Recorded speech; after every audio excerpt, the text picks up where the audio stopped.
माता की, भारत माता की, वंदे वंदे। बहुत बहुत धन्यवाद, बहुत बहुत साधुवाद। देवादिदेव भगवान महादेव शिव और जगत जननी मां जगदम्बा के चरणों में नमन करता हूं।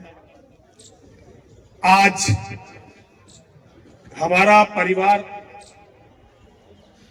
आप लोग गुरु गोविंद सिंह जी महाराज के चारों पुत्रों के बलिदान पर यहां जो ये कार्यक्रम कर रहे हैं, मैं सबसे पहले तो उस सर्ववंश बलिदानी गुरु गोविंद सिंह जी महाराज को नमन करता हूं, उनके पुत्रों को नमन करता हूं, उनके पूरे परिवार को नमन करता हूं। मैं स्वामी जी को नमन करता हूं, अरुण कृष्ण जी महाराज को, जिन्होंने मुझे यहां बुलाया और ये धर्म की बहुत बड़ी लड़ाई लड़ रहे हैं। मैं साधुवाद देता हूं इन्हें और मैं इनसे अनुरोध करता हूं, धर्म को पकड़ लीजिए, राजनीति को छोड़ दीजिए, आप एक बहुत बड़ा इतिहास रच कर जाएंगे। मैं आप सभी को बहुत बहुत प्रणाम, बहुत बहुत नमन करता हूं। मुझे लगता, बेटा आराम से बैठ जाओ, जब तुझे मना कर रहा हूं मुझे टच कर दियो पीछे से आके, ठीक है बेटा? नहीं, मेरी पूरी हो जाएगी, तू आराम से बैठ। ये भैया, ये मिले बेटा, ये पकड़ थोड़ी देर, कभी मैं हाथ वाथ हिलाऊं ये टूट काट जा। भाई, आप लोग जिस दुनिया में रहते हो और मैं जिस दुनिया में रहता हूं, उस दुनिया में जमीन आसमान का अंतर है। हमारी आपकी सोच में, मतलब हमारी आपकी नहीं, आप सबकी और मेरी सोच में जमीन आसमान का अंतर है। आपको राम मंदिर की खुशी है कि हमारे बहुत सारे मंदिर टूटे थे, हमने उसमें एक राम मंदिर बना लिया। और मैं 10 साल बाद की देख रहा हूं, केवल आज से 10 साल बाद की, जो आप में से कोई चर्चा भी नहीं कर रहा। भारत का प्रधानमंत्री मुसलमान बनेगा और पहला काम होगा ये इस राम मंदिर का टूटना। जो जल्दी खुशी मनाते हैं वो अंतिम लड़ाई हार जाते हैं। मैं असल में क्या है, मैंने अपना पूरी जवानी एक ऐसे देश में बिताई जो कभी गुलाम नहीं रहा, और मैंने वही उनके नजरियों से सैन्य विज्ञान पढ़ा। वैसे तो मैं इंजीनियर था, मॉस्को में पढ़ता था, मैंने मॉस्को से इंजीनियरिंग की, लेकिन मैंने सैन्य विज्ञान की पुस्तकें रसियनों के नजरिए से पढ़ी। हम हिंदुओं में और उनमें एक अंतर है, उन्होंने समय पड़ने पर कुत्ते बिल्ली मार के खाए, मरे हुए लोगों की लाशें खाई, लेकिन उन्होंने हार नहीं मानी कभी भी। इसलिए रूस कभी गुलाम नहीं रहा। हम 1400 साल से दुनिया के सबसे गलीच, सबसे गिरे हुए लोगों से लगातार अपनी बहन बेटी, अपने टूटते हुए मठ मंदिर देख रहे हैं, लेकिन फिर भी कभी भी भविष्य का चिंतन नहीं करते, केवल गप्पा हाँकते रहते हैं। तो भाई, आप सबकी दुनिया और मेरी दुनिया बिल्कुल अलग है। मैं तो याद करता हूं 9 साल के एक बालक को, वो अपने पिता के पास बैठा हुआ था। उसके पिता के पास कश्मीर से कुछ ब्राह्मण आए, उन्होंने कहा महाराज बहुत अत्याचार हो रहा है, दिल्ली के तख्त पर औरंगजेब नाम का एक आदमखोर राक्षस बैठा हुआ है, और वो जब तक बहुत सारे लोगों को मार नहीं देता वो कुछ खाता पीता नहीं है। लग रहा है जल्दी ही पूरा देश या तो कत्ल हो जाएगा या सारा देश मुसलमानों का हो जाएगा। वो महात्मा जी चिंतित हो गए, 1 मिनट के लिए सोचते रहे, फिर उन्होंने कहा कि भाई बात सुनो, अगर कोई बड़ा धर्मात्मा या कोई बड़ा राजपुरुष इस समय आगे बढ़ के अपना बलिदान दे दे तो हिंदू जाग जाएगा और हिंदू लड़ने के लिए खड़ा हो जाएगा। कीड़े मकोड़ों की मौत सब मर जाते हैं, लेकिन लड़ते हुए बलिदान देना ये सब नहीं जानते। जब महात्मा जी ने ये कहा तो 9 साल का बेटा पास में बैठा था, उसने कहा, पिताजी आपसे बड़ा कौन है अभी भारत में, आपसे बड़ा धर्मात्मा कौन है? पिता का नाम था गुरु तेग बहादुर जी महाराज और बेटे का उस समय नाम था गोविंद राय, जो बाद में चल के गुरु गोविंद सिंह जी महाराज बने। पिता ने अपने बेटे की बात को भगवान की बात माना और अपने 3 शिष्यों को लेकर चल दिए दिल्ली की ओर और औरंगजेब को संदेशा भिजवाया किसी के माध्यम से कि भाई अगर तू तेग बहादुर को धर्म परिवर्तन के लिए तैयार कर ले और तेग बहादुर यदि मुसलमान बन जाए तो फिर सारा हिंदुस्तान मुसलमान हो जाएगा। औरंगजेब को विचार बहुत अच्छा लगा। अगर एक आदमी का धर्म परिवर्तन होने से सारे लोग धर्म परिवर्तन कर लेंगे तो उसको पकड़ा जाए। औरंगजेब ने अपनी सेनाएं भेज दी, जाओ और तेग बहादुर को पकड़ कर लाओ। लेकिन गुरु तेग बहादुर जी महाराज तो पहले ही चल चुके थे। रास्ते में औरंगजेब की सेनाओं ने उन्हें पकड़ लिया।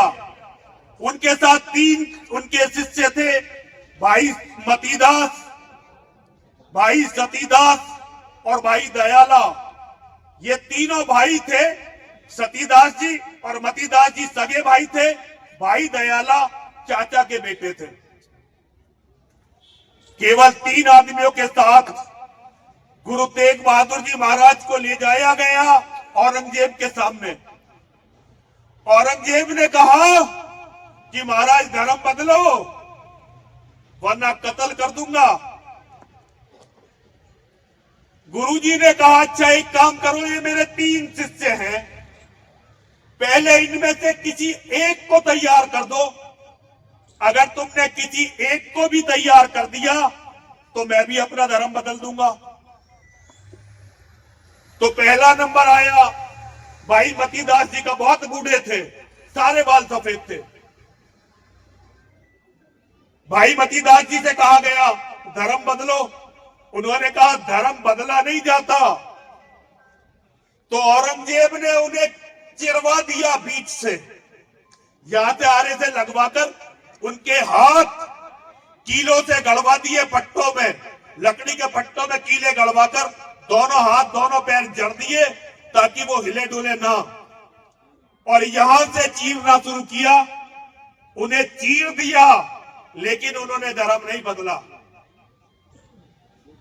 एक दिन में एक भाई को मारा, दूसरे दिन दूसरे भाई से, सतीदास जी से पूछा कि भाई धर्म परिवर्तन कर लो। उन्होंने कहा जब मेरे बड़े भाई ने ही नहीं किया तो मैं क्यों कर लूं। तो उन्हें तेल में, खौलते हुए तेल में उबाल दिया, तल दिया। तीसरे दिन सबसे छोटे जवान थे भाई दयाला, उनका नंबर आया। उनसे कहा गया कि भाई इस्लाम स्वीकार करो वरना मारे जाओगे। भाई दयाले ने कहा कि अगर मेरे 2 भाई अगर मारे गए हैं और मैंने मौत के डर से इस्लाम स्वीकार कर लिया तो दुनिया मुझे अपने वंश का गद्दार कहेगी। जहां मेरे 2 भाई गए हैं, जैसे मेरे 2 बड़े भाई मरे हैं, मैं भी ऐसे ही मरूंगा। तो उनके लिए और भी मुश्किल रास्ता चुना गया। उन्हें रुई में लपेट दिया गया, पूरी रुई में लपेट दिया गया और रुई में आग लगा दी। बहुत ही बुरी मौत होती है ये, तिल तिल करके शरीर जलता है और आदमी कई घंटे तक दर्द को महसूस करता है। तीनों भाइयों का बलिदान हो गया। अगले दिन नंबर आया गुरु तेग बहादुर जी महाराज का। औरंगजेब ने कहा कि अब तुम धर्म परिवर्तन करो। गुरु महाराज हंसने लगे, तू मेरे चेलों तक का धर्म नहीं बदलवा सका, मेरा क्या बदलवाएगा। उनका भी शीश काटा गया। गुरुद्वारा शीशगंज आज वही उस स्थान पर बना है जहां उनका शीश काटा गया। बहुत बलिदानों के बाद वो शीश उस बच्चे के हाथों में पहुंचा और उस बच्चे ने अपने पिता के बाद अपने पंथ की कमान को संभाला। अपने पिता का बलिदान देने वाला, मैं उन्हें भगवान, मैं तो यही मानता हूं कि जो आत्मा कभी राम में थी, जो आत्मा कभी योगेश्वर में थी, वही आत्मा एक दिन गुरु गोविंद सिंह जी महाराज में थी। केवल पिता के बलिदान पर नहीं रुके, दो बेटे चमकौर की लड़ाई में दिए। बहुत समय हो जाएगा अगर मैं पूरी बात बताऊंगा, लेकिन एक छोटी सी बात बताना चाहता हूं। 40 थे, 40 सिख थे, 3 ये बाप बेटे थे। जब गुरु गोविंद सिंह जी महाराज वहां से निकले तो उनके बेटों की लाश पड़ी हुई थी। उनके साथ में जो साथी थे उन्होंने कहा, जी साहिबजादों की लाश पड़ी हुई है, मेरे पास चादर है दो, आप कहें तो मैं उन्हें 2 चादरें उड़ा दूं। गुरु गोविंद सिंह जी महाराज ने कहा, यदि सबको चादर उड़ा सको तो चादर उड़ाना, इन दोनों में कोई विशेष बात नहीं है। जैसे मेरे लिए ये 2 हैं, ऐसे ही बाकी सारे हैं। और आज ये बात बहुत प्रासंगिक हो जाती है, क्योंकि हम जिन नेताओं की तारीफ में रात दिन एक किए हुए हैं, जिन नेताओं के पालतू कुत्ते बनकर हम 24 घंटे भौंकते हैं, उनमें स्वामी जी एक भी नहीं है जिसके बच्चे हो और वो विदेश के नागरिक ना हो। पिछली 3 बार की लोकसभा देख लो, 14 की लोकसभा, 19 की लोकसभा और अब जो चल रही है ये 24 वाली लोकसभा, एक भी ऐसा सांसद नहीं है जिसके घर में बच्चे हो और उसके बच्चे विदेश के नागरिक ना हो, क्योंकि वो अच्छी तरह से जानते हैं कि बहुत जल्दी भारत का प्रधानमंत्री मुसलमान बनेगा और जिस दिन भारत का मुसलमान प्रधानमंत्री बना, वो तुरंत हवाई जहाजों, अब पैसे भी ट्रांसफर करने की जरूरत नहीं, उन्होंने बाहर इतने जोड़ रखे हैं, तुरंत भाग जाएंगे भारत को छोड़कर। और हम जो उनके पालतू कुत्ते बनकर भौंक रहे हैं, हमारी सबकी वही हालत होगी जो अभी बांग्लादेश में हिंदुओं की चल रही है। हम चर्चा तो कर रहे हैं गुरु गोविंद सिंह जी महाराज की, उनके परिवार की, लेकिन हम उनकी बिल्कुल चर्चा नहीं कर रहे जो बांग्लादेश में केवल हिंदू होने के कारण मारे जा रहे हैं। हम बड़े अच्छे भविष्य की आकलन कर रहे हैं कि जी हम तो ये कर देंगे, उसे खत्म कर देंगे, लेकिन हमारे नेता जो जिम्मेदारी के पदों पर हैं, वो एक भी हिंदू के लिए एक कमेंट नहीं कर पाए। इन नेताओं के बूते पर तुम पाकिस्तान को जीतोगे, इन नेताओं के बूते पर तुम इस्लाम से लड़ोगे। अभी परसों ट्रंप ने नाइजीरिया में फौज भेज दी, वहां ये इस्लाम के पागल ईसाइयों को मार रहे थे, ट्रंप ने अपनी फौज भेज दी, जाओ और सारे ठिकाने नेस्त नाबूद करो। है कोई तुम्हारे पास जो बांग्लादेश में फौज भेज दे? ये एयर स्ट्राइक पेयर स्ट्राइक से कुछ नहीं होता। जाके 10-5 आतंकवादी मार दिए, असली आतंकवादियों के आका तो देवबंद और बरेली में छिपे हुए हैं। पाकिस्तान को भी लड़ाई भारत का देवबंद लड़वा रहा है, वहां भी आतंकवाद भारत से जाता है, लेकिन देवबंद का मदनी कभी मोहन भागवत जी के साथ दिखाई देता है और कभी भारत के प्रधानमंत्री जी के साथ दिखाई देता है, और हमें बताया जाता है कि हम तुम्हारी लड़ाई लड़ रहे हैं। अरे कुत्ते मत बनो, भेड़िए बनो, नेताओं के पालतू मत बनो, अपनी बेटियों के पालतू बनो जो तुमने अपने शरीर से पैदा की हैं, उनके लिए लड़ो। ये देखो कि ये नेता तुम्हारे बेटों के लिए क्या करके जाएंगे। ये सरकार चाहती तो जनसंख्या नियंत्रण कानून ला सकती थी। बाकी तुम बात करते हो पाकिस्तान की और बांग्लादेश की। जिस दिन ढाका, कराची और दिल्ली एक हुआ ना, तुम्हारी क्योंकि फिर इस्लाम का राज होगा, हिंदू धर्म का ही होगा ही नहीं। और वैसे भी तुम जो ये एक एक कीड़ा पैदा करते हो ना, एक एक कीड़ा, ये किसी का लड़ने नहीं जा रहा, ये किसी का लड़ने नहीं जाएगा। तो मैं बातें अगर करता रहूंगा तो कड़वाहट बहुत है मेरे मन में।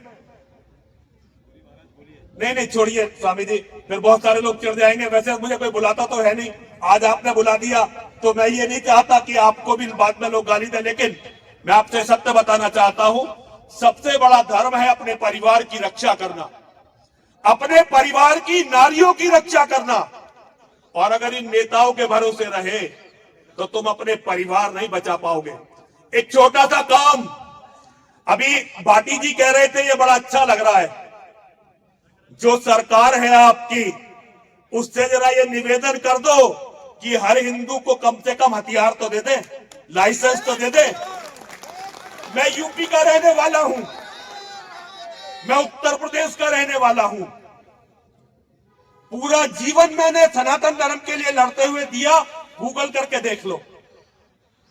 योगी जी के लिए जितना मैं लड़ा जमीन पर, उनके मुख्यमंत्री बनने से पहले शायद ही कोई लड़ा हो। और मैं भारत में सबसे पहला आदमी हूं जो चिल्ला चिल्ला कर कहता हूं कि प्रधानमंत्री योगी को बनना चाहिए। लेकिन मैं आपको एक कड़वी सच्चाई भी आपको बता के जाना चाहता हूं। योगी जी की सरकार नहीं थी, सरकार किसी की भी हो, हम किसी भी सांसद या विधायक को पकड़कर उससे लाइसेंस के लिए कहते थे और अपने बच्चों के लाइसेंस बनवाते थे। गिनवा दूंगा 250 से ज्यादा लाइसेंस जो मेरी सिफारिश में बने।